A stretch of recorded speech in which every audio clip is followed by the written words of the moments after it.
Hi, I'm Patrick Szabo. And as you can see, I just got back from my big trip to Afghanistan. Why was I in Afghanistan, you ask? I was in Afghanistan because I was on a mission to answer my questions. Questions that couldn't be answered back here in Canada. But I'll get to the question later.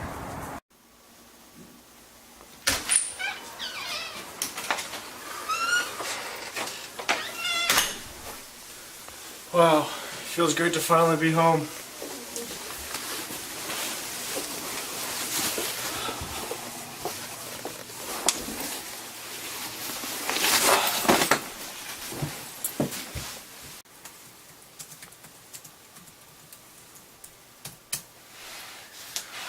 I'm a recently graduated student from the prestigious Holy Cross Regional High School.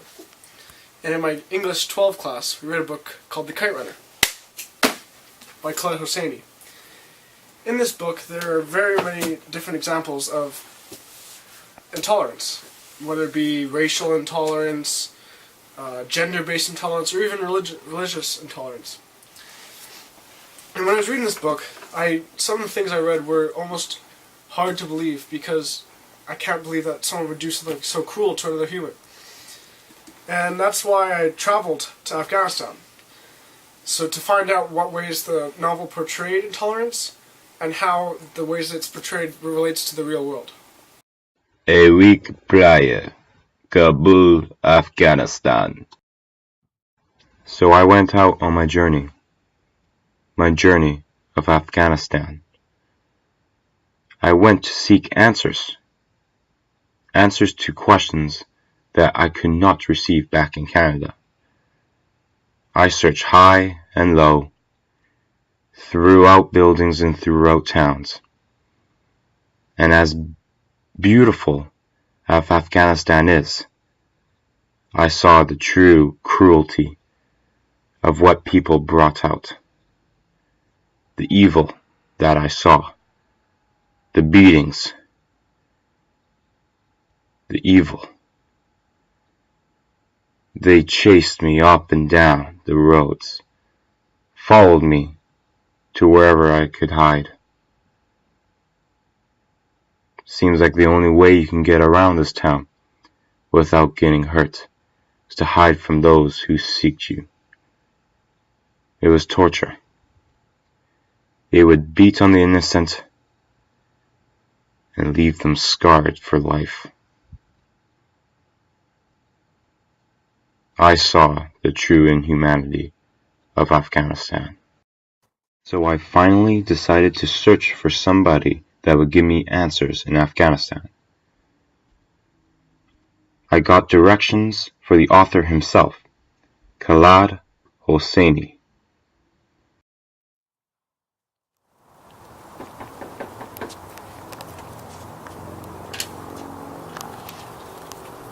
Hi, Mr. Hosseini? Yes, that's me. Hi. What's the camera doing? Oh, it's just part of my documentary. You just filmed. I'm Patrick Szabo. I'm a journalist from Canada. Okay. And my documentary that I'm filming is on the topic of intolerance in Afghanistan. Okay. And we're wondering if we could maybe interview you for the documentary. How much time you wanting from me? Oh, maybe like 10-15 minutes. So that's. Patrick. Yes. I'm sorry. I'm a little busy right now. We've traveled a long way to be here. Well, I hope your documentary goes well, but I'm just really. Please, I don't have. It would mean the world to us. I'm really sorry. I'm really sorry, sir. Please. We've traveled across the world to get here, just for this one documentary. I'll give you 15 minutes. Thank you. Okay. Come on.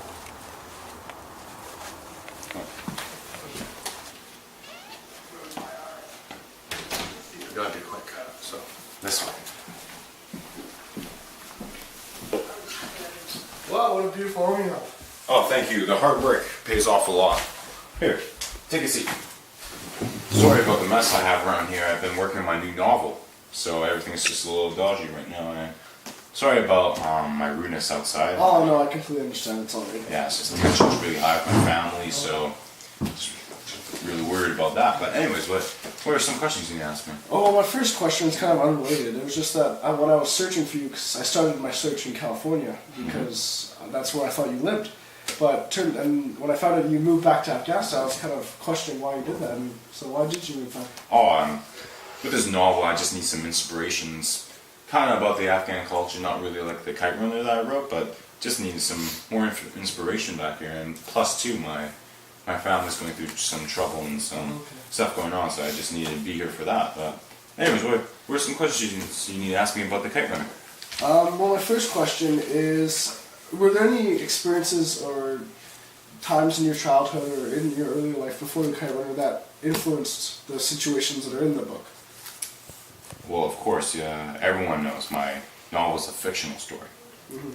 But I did grow up in Afghanistan with all my friends and family, and the events that happened in the novel with the Taliban, the Hazaras and Pushtowns, and the religion factors that would happen, plus all the woman intolerance that would be going on, you would witness a bunch of those situations growing up in Afghanistan, and that's what I noticed. I did witness the Taliban's brutality throughout the 20th century. I did witness the Pushtowns and Hazaras. My family, my father, actually owned a Hazara servant.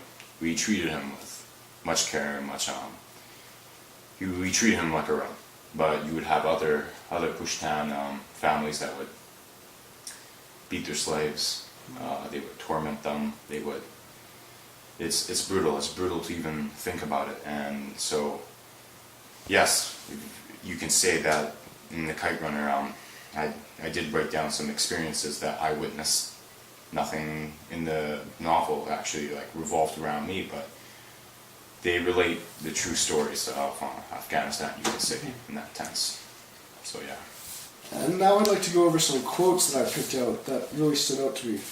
So the first one is, Afghanistan is like a beautiful mansion littered with garbage, and someone has to take out the garbage. And Asaf said that in the book.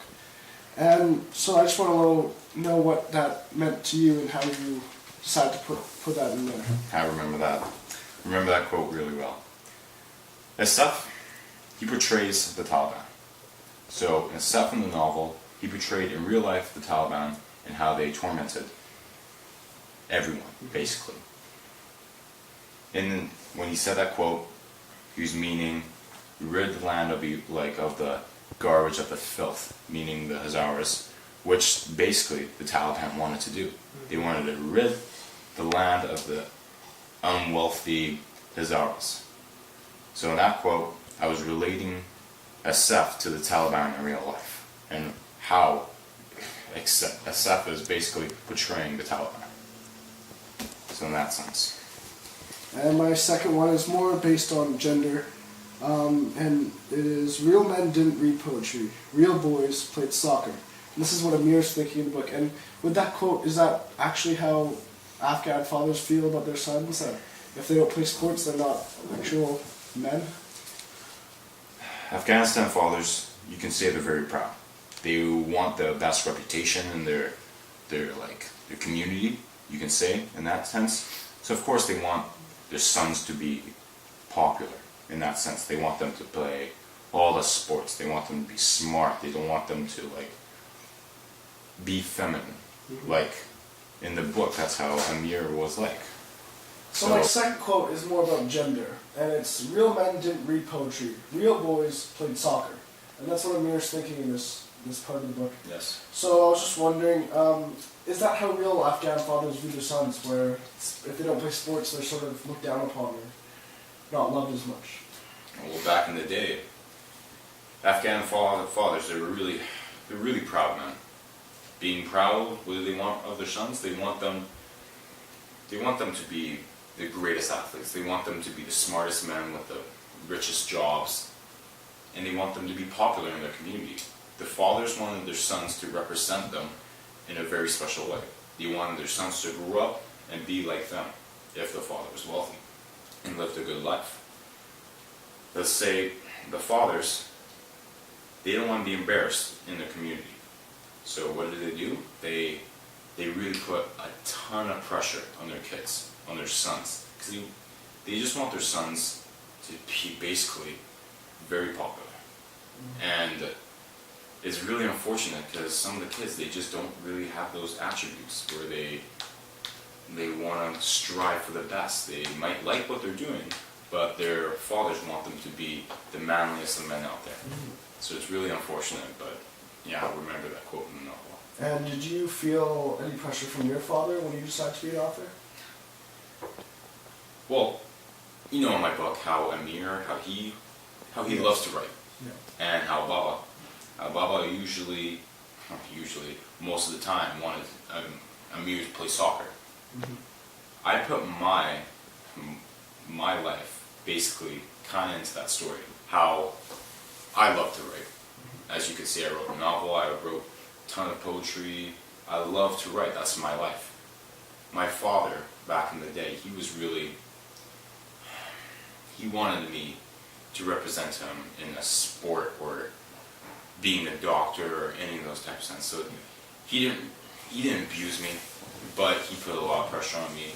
I had to overcome that challenge and let him know that being a journalist and an author, that's what I wanted to do. And then he eventually gave up and went with me. But nowadays in modern society, fathers are much more lenient. There's not as much restrictions as they put on as kids back in the day, but you always have those families that want their kids to do the best. My third and final quote is from a point in the novel when Amir is in school, and he says that, this is Amir thinking, that the teacher wrinkled his nose when he said the word Shiite, like it was some kind of disease. So when you wrote that, was there points in your life when you were in school where it seemed like the teachers were teaching that the Shiite were less important than the Sunnis? Okay, well, absolutely. The events that happened in that novel with the teacher and Amir, that happened in my real life. And with all my friends that went to school with me, they could all back that up. The teachers, they really bumped up the Sunni religion and the Shiites they talked about them like they were the worst people around. Like it was some kind of disease. Like it was absolutely, like it was some type of disease. And it was horrendous. Honestly, it's the worst experience anyone could ever imagine. The intolerance shown there was it's unbearable. So a lot of people gave me hate for writing this book about the Kite Runner. But in one sense, it shows the reality of what Afghanistan was. So. And I think that's why it's as famous as it is, because it does truly portray real-life Afghanistan, and that's what people need to hear. People are scared about the truth getting out. So I hope my answers for your questions helped out with your documentary, but I'm running out of time, and I really got to work on this novel, and looks like my family needs me right now. So, you know what? How about I help you a little bit more out with that documentary of yours? I know this woman, her name is Mrs. Rao. Oh, really? She's a poet, and she wrote this one poem that really inspired me to write my novel about Kite Runner. Okay.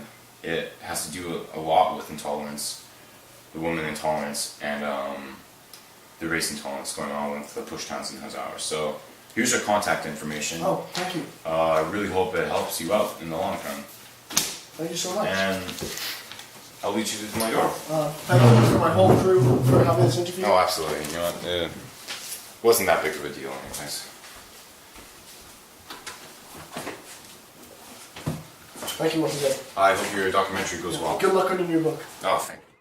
So I finally feel like I'm on the right track. The track of getting my documentary out viral into the world. Mr. Hosani gave me great information about intolerance in the real world and what it had to do with him writing The Kite Runner. He answered many of my questions, but for now, I think I'll go to the one who inspired him, Mrs. Rawa, the poet. I have no idea what Mrs. Rawa wrote that inspired Mr. Hosani to write this, but I am on a mission, and that mission is to find this poet and ask her why she wrote this poem about intolerance.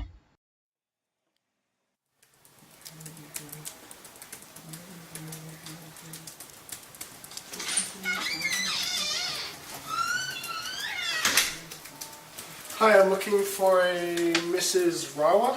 Yeah, she's not here right now, so I can't help you. Oh, okay. Ali, let him in. I can speak to him. Okay, I guess you can go in. Oh, thank you, sir. Hi, how are you? What's your Hi, name? I'm good. I'm Patrick. I'm a journalist from Canada. I'm Mr. Watt. Oh, is your wife here? She is not, but I'm pretty sure I can help you. So, Yeah. what's up? Well, I was just wondering about her poem that she wrote, Afghanistan Bleeds. I know that poem very well, so I Oh. could take you over there and we can have a little conversation. Okay, thank you.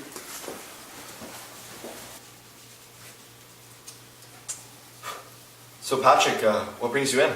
Oh, I've been filming a documentary on intolerance in Afghanistan, whether it's gender-based or racial or even based on religion.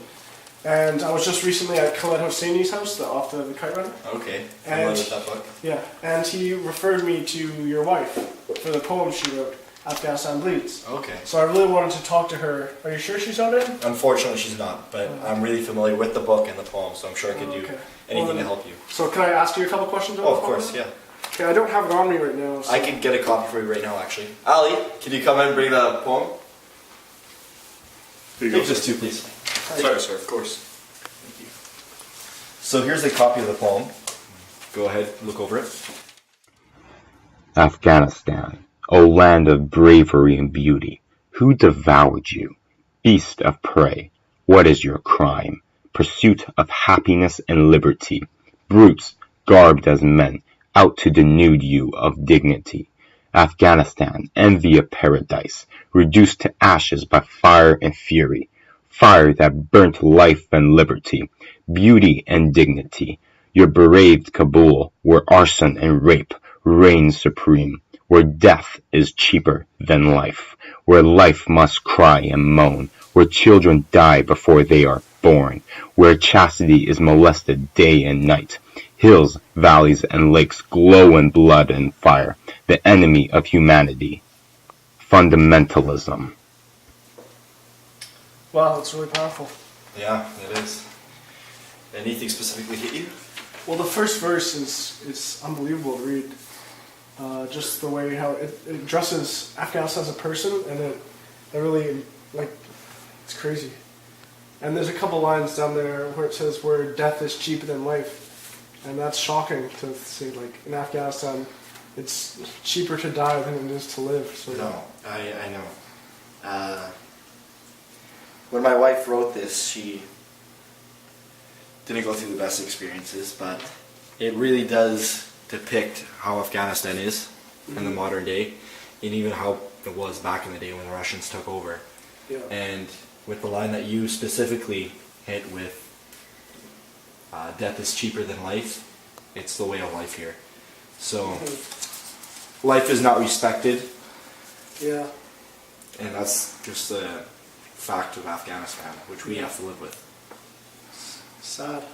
Such a beautiful country ravaged by. No, I know, and it's a nice memory to have with my wife. Such trauma in one poem, but such beauty as well. Mhm. So, yeah, it's tough just looking over it. Yeah. I have a couple questions. If hopefully you can answer. No, I'm sure I'll be able to do that. Do you know what inspired your wife to write this? Before I answer your question, Patrick, can I offer you a glass of water? Oh yes, that'd be great. Ali, Yeah? can you get us both a glass of water, please? Of course, sir. 1 second.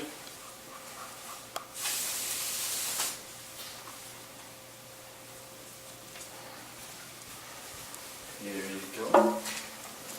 Thank you, sir. Thank you, Ali. Thank you. And can you repeat that question for me again? Okay, yes.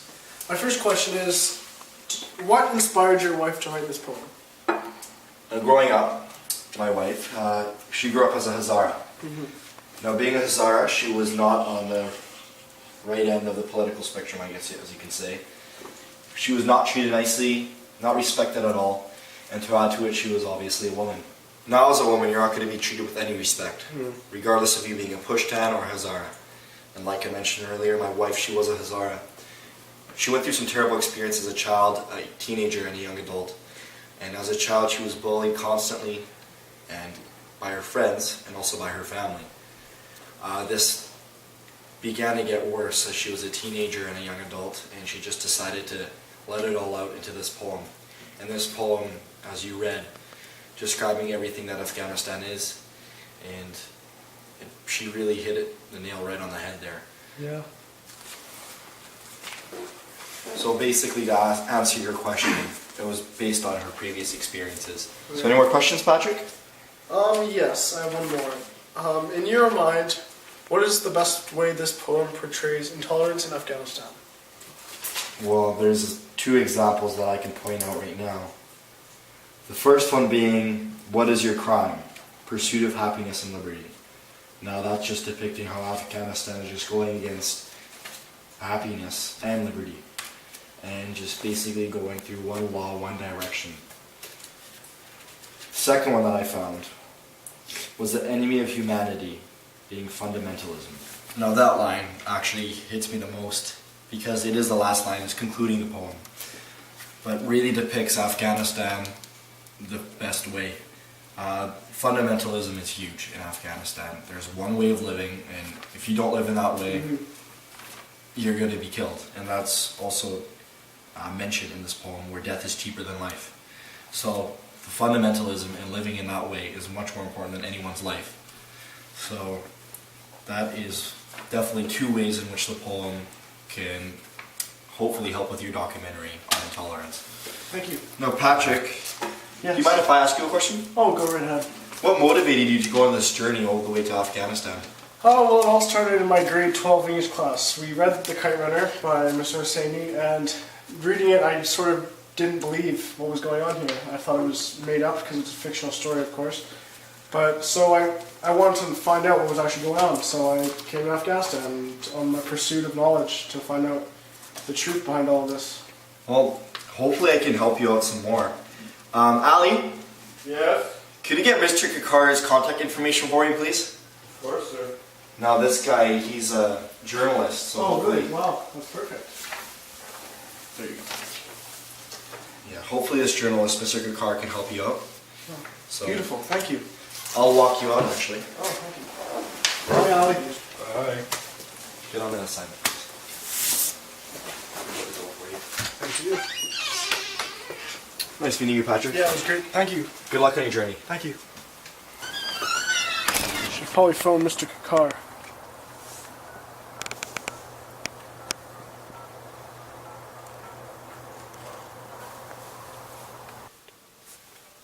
Let's call it.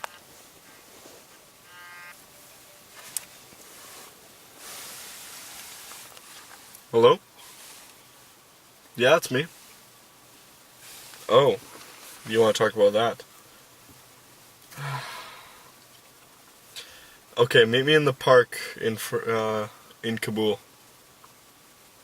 Yeah, that one. Okay. 30 minutes? Okay, I'll be there.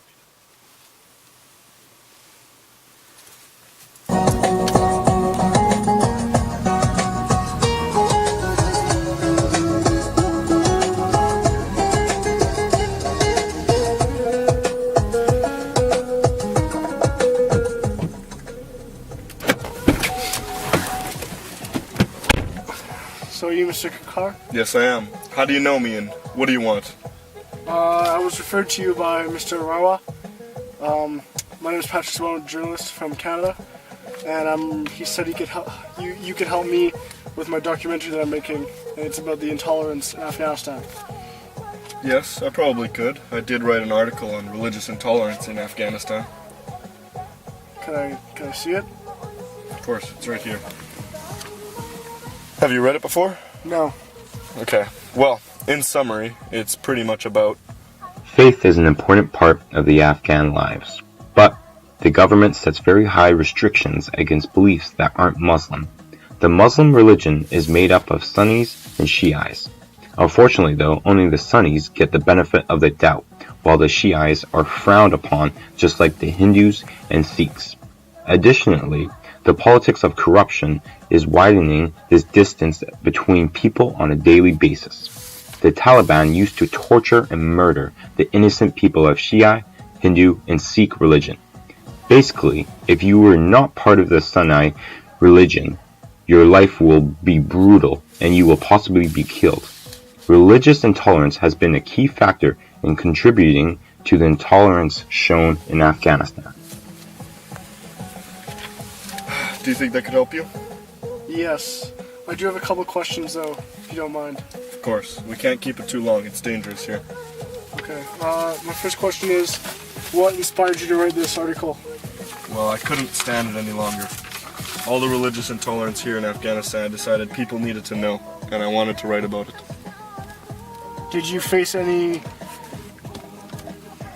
what's the word I'm looking for here, punishments for writing this article out in public? Tons. Death threats. The government came after me. That's why we're meeting in my car right now, because I can barely walk on the streets without being murdered. Do you think it's possible for the religious wars, battles that are taking place in Afghanistan to one day be non-existent? I hope so. It's been going on for far too long, and I hope someone can put an end to it. Do you Just think want to live in peace. Do you think it's possible that one day it will ever be resolved? I think it's possible if everyone unites together. Getting a little bit more specific now, how do you think that faith impacts the lives of everyday Afghans? Well, faith is a very important part of Afghan lives, and it defines our identity, really. So, through that, a lot of minority groups, such as the Shiites or the Sikhs and the Hindus and all the other religions that come to Afghanistan, are really put to the side to our majority and not allowed to practice and just completely discriminated against, and that's what I hate. I can't believe the religious intolerance we have here in Afghanistan. It sounds very almost fundamentalist. It is. How they have one way of living and they've shut out every other type. That's exactly what it is. We have a majority and they will not be open-minded to any other religion. It's quite shocking. And it's known that Afghanistan's a little bit less developed than the other countries in the Middle East, how they've opened their doors more to other religions. That's true. The Taliban has completely shut us out from the 20th century and just kept us back. So do you have any more questions? Yes, a couple more. First one is, have the Muslims or the Sunnis and the Shiites, whatever, come together in the past and join together? Yes, they have actually. Back when the Soviets invaded Afghanistan, both the Shia and the Sunni decided to work together to rid Afghanistan of the Soviets. And it worked. They did it and they got the Soviets out, but as soon as they were out, the Sunnis again took the majority and shunned out all the Shiites, treated them like second-class citizens again. And that's still going on today? Yes. Ever since then. Wow. And my final question is, have you ever read The Kite Runner? Yes. Could you compare the Hazaras and the Pashtuns with the Muslims or the Sunnis and the Shiites? Well, of course. The same way that the Hazaras are treated worse than the Pashtuns just do not respect the Hazaras, is the same way that the Muslims do not respect any other religions that come into Afghanistan. It's completely discriminatory and I hate it. Well, thank you, Mr. Kakar. I'm glad we can meet even though it's out here in this car, but thank you. I hope your documentary works well. Thank and you, I hope sir. you can save Afghanistan. I will try my best.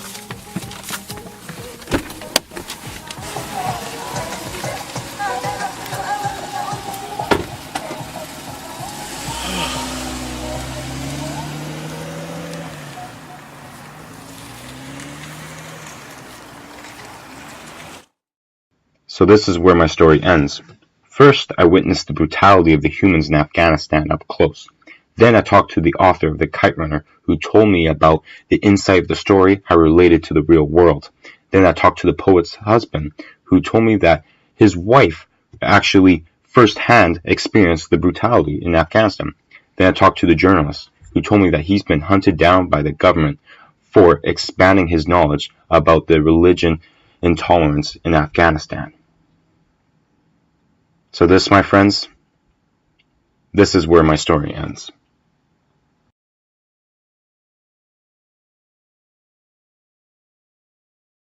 Vancouver, Canada.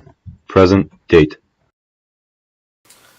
So that was my trip to Afghanistan. I'm now back here, home in Canada, and the things I saw in Afghanistan, whether it was me seeing that man get beat up and helping him, or talking to Mr. Hosseini, who offered me many insights on the book and how it relates to real life, and he sent me to Mrs. Rawa, or Mr. Rawa, the poet, who really changed my whole view on it, and how it showed me how the women were also affected by this intolerance. And finally I talked to Mr. Kakar, the man who wrote the article on the religion intolerance, it was kind of hard for me to believe at first, because there was so many different types of intolerance that were being shown, which relates to my question, what ways does the novel portray intolerance? And there's so many ways, and that all relate to the real world, and it's still going on today, and it needs to be stopped, and that's what I hope that this documentary can do. I hope that it shows people that in Afghanistan and even the whole Middle East, there's problems that need to be solved. So thank you for watching, and I hope you show this to your friends.